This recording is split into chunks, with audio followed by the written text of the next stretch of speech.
Koş koş koş koş koş. Koşun koşun. Allahu Ekber.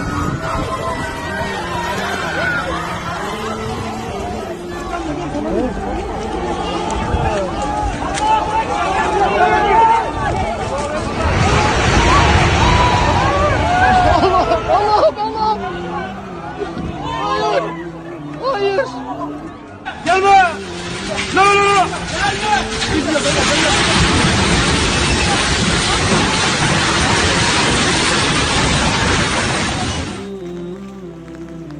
Orada cami de yapılmış yani.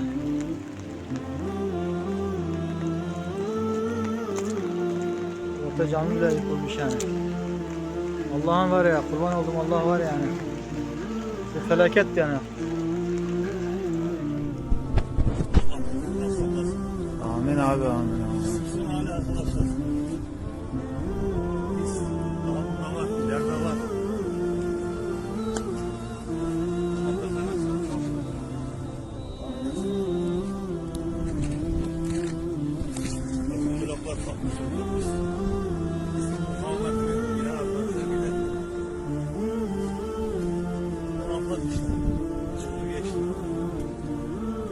Allah beterinden saklasın, ne diyelim.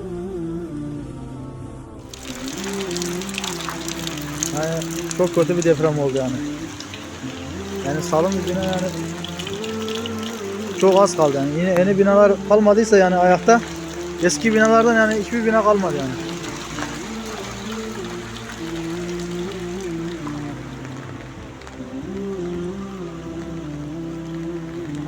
مئات الجرحى عشرات القتلى حتى الآن لا يوجد حصيلة نهائية حتى الآن لا توجد أي حصيلة حتى الآن هناك مناطق لم يصلها أحد حتى الآن الموضوع خارج القدرة هذه المناطق هي مناطق منكوبة بامتياز المشهد حقيقة نحن لم نعد نتحمل أصلا يعني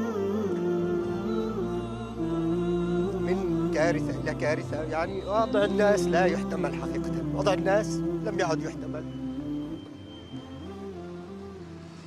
رأينا أبنياء نحن قادمون إلى هنا من الساحل السوري لدينا أبنية مدمرة بشكل كامل وأطفال تصرخ في الليل تحت الأنقاض وكما